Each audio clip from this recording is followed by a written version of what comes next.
everyone, welcome back to Myra Lorraine, my YouTube channel. Thank you all for stopping in to watch my videos. You know I really appreciate it. And in this video I have something special for you. It is a Minerva make. And I want to keep this video very brief if I can. But one of the things I wanted to talk to you guys about before I show you my Minerva make is that this will probably be my last video, YouTube video for until the end of the year. And that's because I found that it's getting increasingly hard for me to do everything that I have to do for relocation and continue with my YouTube videos on a regular basis, especially if I pack up my sewing room. I have nothing else there. So what I'm going to do is I'm going to say goodbye to you all just for now, and then I'll come back next year once I get set up, and until I pack up my sewing room I will continue to create things for you all and make sure that I have them to review for you when I do come back early next year. So with that said, let's give you this Minerva make, okay? And I hope you guys understand, and some of my folks that stay around with me, I'm trying not to tear up because I enjoy doing YouTube so much, and it's going to be really hard for me not to do this, but bear with me. I will be back, and I will be doing some not sew alongs or not tutorials, but I will be doing some watch me sews a lot more next year. So anyways, with that said, let me get into this Minerva make. First off, I've been seeing a lot of things going on around Instagram and YouTube, Facebook, about this new thing called the Shacket. And I think that means a shirt jacket. Well, I saw a long time ago something that actually sparked my inspiration thoughts about making a shacket for myself, because you all know that I already love plaid shirts. I have this one that I made a while back. It is, and I don't think I ever posted this one, but it's a red and black check. It's more of a knit than a cotton. Red and black check. It's called a buffalo plaid. That is what I made quite a while ago. Plus I made last year another one, and it was this black and white check that you see here. Love plaid, love flannel plaid shirts. So it was almost a must for me to make a shacket in a flannel. So that's what I decided to do. Now I also picked pattern. I picked a pattern that's very familiar to me. And the pattern that I picked was the Style Sew Me Daphne top. Now I've made this multiple times, and I really like how quickly this pattern goes together. So in order for me to hack it, I needed something simple, and this Daphne pattern was definitely that. So I put it together, and the only changes that I made to it was to lengthen the actual shirt, the top, to make it more of a longer coat-like for me. And I did that. I actually lengthened it by 12 inches for myself, which I removed 2 inches after that. So I actually lengthened it 10 inches because I found once I put it on, it was a little bit longer than I wanted it. So I removed 2 of those inches. And then the other thing that I did was I added seam pockets. And I'll show you how I did those pockets, because I didn't want them to flap around, so I stitched them down, and I'll show you that as well. Now let's talk about the fabric, and you probably see it peeking when I go to move like this.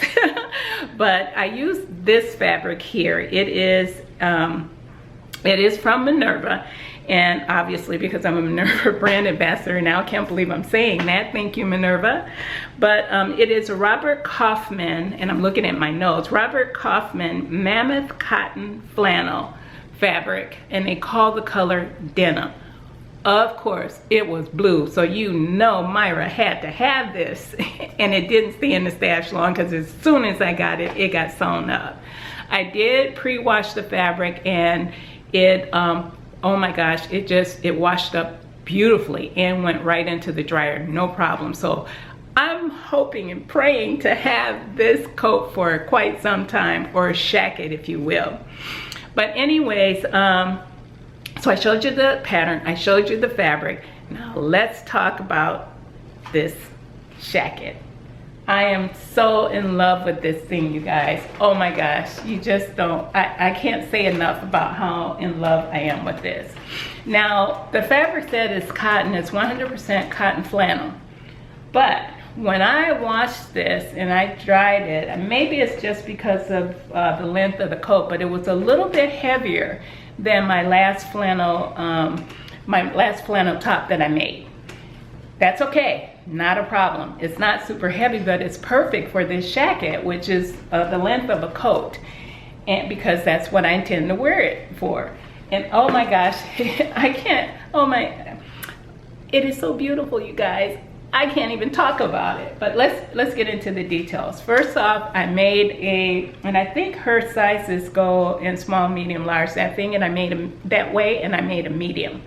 And I always make a medium. And I mentioned to you that I lengthened it 12 inches, removed 2, so I lengthened it 10 inches for myself. And it hits me just below the knee, and because it has a shirt tail hem, it actually is a little bit longer in the front and the back, and it dips up on the sides. And I'll show you pictures of me in it so you'll get to see how that works. But the other thing is I decided to go ahead and put the pocket on. It's a patch pocket, and I turned it on the bias so it's a diagonal. Love that. And as you can see, I don't have it buttoned up, but you can see the buttons. I'm going to turn it down some so you can see that I did match the plaids all the way down. And then I'll show you the back as well. Look, get you up so you can see me. And I did the same thing with the back. I put the back yoke on the bias, so we got some diagonals there. And same thing here, I actually matched the plaids on both sides. I'm trying to turn this. Sally one is a little old and needs to be retired, but I matched the plaids on the side as well. Normally, I do sometimes like to put a pleat, hang on a second, there we go, a pleat in the back here, down here, but I love this plaid, and I love the way it looks. Oh my God, it's so gorgeous. I love the way it looks, so I didn't want anything to interfere with that. Now, the other thing is I selected these blue buttons. Let me take it off of Sally. I selected these blue buttons, and I'll show you a close-up of those. I got those from Joann Fabrics. Can you see those? Let me put it up where you can. So I don't know why I struggle with this so much, but can you see those buttons? Come on, you can get in there. Oh, it doesn't want to focus today. There we go. Okay, you see those buttons? I'm getting my ugly manicures out of the way. They're just a plain blue button. It was a small pack of 20, more than enough for this project. And so I put those on there. And then the side pockets that I mentioned to you, the inseam pockets, are right here. Yeah, it's hard to see it, but it is right there. And as you can see, I don't know if you'll be able to see it. Let me fold this down so I can get you to see it. On the outside, see that line? I stitched the pockets down, but it's not on the outside, it's actually on the inside. There it is. I just stitched it down so it wouldn't flap around on the inside, it would stay in place. Love that, the way that turned out. What is the other thing that I did in here? Oh, when I was putting the pockets in, I have to share this with you guys. When I had in my mind that I wanted pockets in here, definitely, if it's a coat, it's gotta have pockets. So I had in my mind to put the pockets in, but I knew because this fabric frays a little bit, not a whole lot, but it did fray a little bit. So what I had done was I had French seam, actually flat felt seam. Hopefully you can see that. There we go, flat felt seam, the inside of my jacket. Shacket, I should say it. So it was like one stitch. This is so hard to show you all, and I apologize about that. But so I only have, on the outside, you only see that one stitching line there, right there on the outside, but it's an actual flat fell seam on the inside. I showed you that. Well, guess what Myra did? She forgot to put the pocket in. Yes, I had to go back and measure the distance where I wanted the pocket to start and take that flat fell stitching out and reinsert the pockets. Yes, I did. It took me an additional hour to do that. Additional hour to pick out all those stitches on both sides, and then another hour to put those pockets back in there. Actually, it was probably more like 30 minutes to put the pockets back in there, to put them in there. But oh my gosh, I am so happy I took the time to do that. I was not gonna let it defeat me. So the other thing that I wanted to mention to you all is that if you use this pattern, I do like this pattern, but I'm probably gonna change the sleeves if I do it again. And the reason is because when you put this on, the sleeves tend to, the band here tends to turn to the front. It wants to keep turning to the front. And I don't know if you'll be able to see it in my photos when I show you, but I'll bring the picture of the envelope cover back up. And you'll notice, maybe I'll be able to circle on, it is the way she designed it to look like that, because it is that way on the envelope cover. She has it unbuttoned and it's facing closer to the front. The opening is closer to the front. So next time I use this pattern, I will probably change the sleeve so that I have a sleeve that actually turns to the back side like it should with the buttons, when I put buttons on it. So anyways, that was the only thing, and that's not a bad thing. That's just the way it was designed. But I just wanted to give you guys a heads up in the event you want to use this pattern. I like it so much because there's no bust start, so I didn't have to worry about that. And the coat ended up big enough where I didn't have to worry about that. Actually, all the shirts I made from it, I never had a problem with them. And I'm not a tiny busted girl. I'm not super large. But sometimes I do need those darts in things that actually have darts.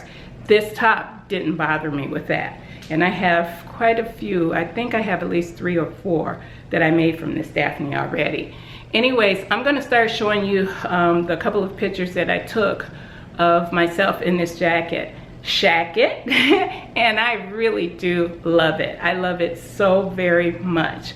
Oh my gosh, if you have an opportunity to add a shacket into your wardrobe for this fall, please do so. This one is amazing, and this fabric that I got from Minerva, oh, I am so in love. Thank you, Minerva. And it's blue too, my favorite color. Yikes, this is a win-win for me. So I think that's all I have to say about this one. If you guys have any questions about this, please, I will respond, even though this is my last video. I may be a little late on the responses, but I definitely will respond. And please, please enjoy yourselves. Enjoy all of the other beautiful sewists out there, because there are so many of them to keep you entertained while I'm gone.